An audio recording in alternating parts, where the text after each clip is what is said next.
All right, so starting out, we will show you the controls of Old Soren. So there are 3 different modes.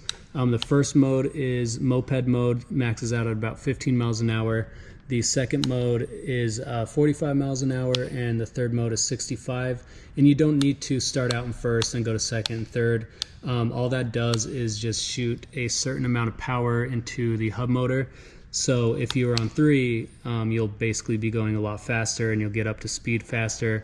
I typically ride on mode 2 because it just gets me to where I need to go, and it also helps save battery range.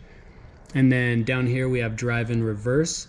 So we weren't going to do reverse, but it's actually pretty handy if you are on a hill and you need to back up. And it doesn't go very fast, but it'll just kind of get you to where you are not using all of your strength to back the motorcycle up. And there's also a safety feature. The way that you can get it into reverse is it has to be at a complete stop. So if you're driving and you accidentally hit that, nothing will happen. It has to be at a complete stop in order for reverse to kick in. And then we also have horns on both ends, and that is because in case one of your hands are compromised, you still have access to a horn. And then we have the daytime lights, and then we have nighttime lights. And then over here we have the regular lights and brights. And brights only work if it is on nighttime. So if you're over here, then the brights will work, or just the regular lights for nighttime driving. And then you also have the kill switch right here. So if you're kind of getting nervous and you just want to shut down the whole bike, you just hit the kill switch and the whole thing will shut off.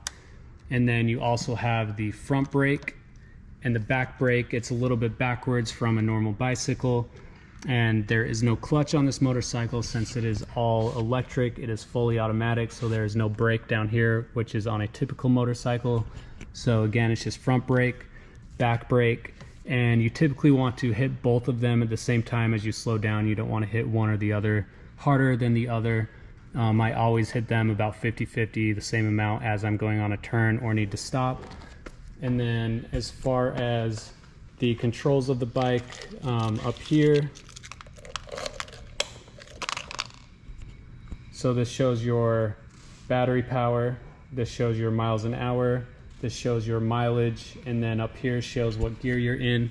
And so if I flip to first gear, or first mode I should say, it'll show it there, second, third. And then the blinkers are right here. So if you want to go left, you hit it left, and then after your turn, you just push that button to turn off the blinker, and right, and same thing. So I'll show you what the blinker looks like. And then the headlight is actually really cool, just a round LED light. Looks really, really cool at night.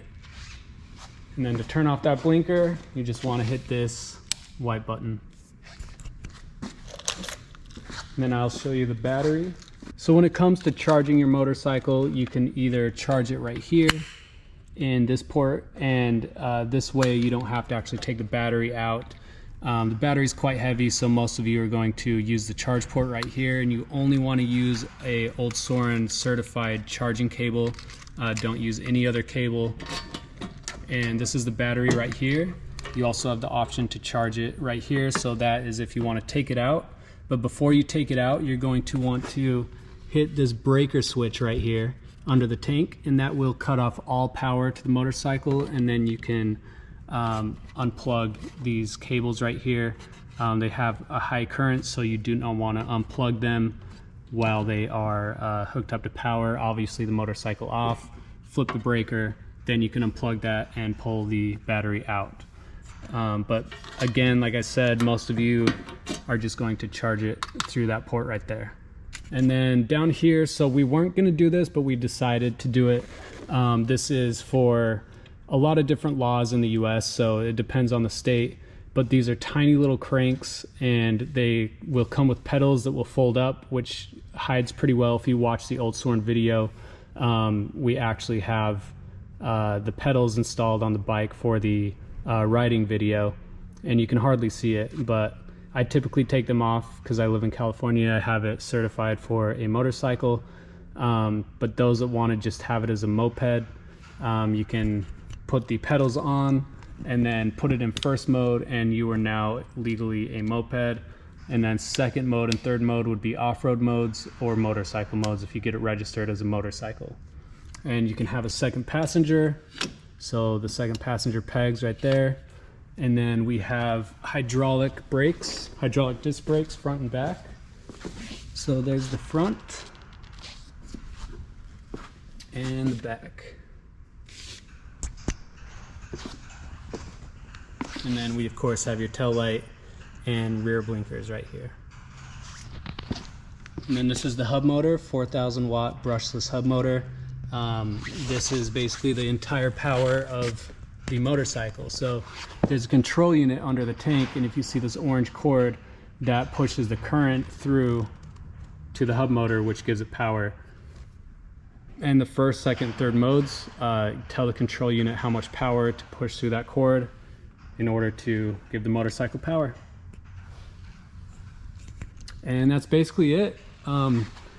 If you want to put bigger handlebars on it, you also have that option. You just take these off and put bigger, higher rise handlebars, and then you can of course take the Cafe Racer bars off.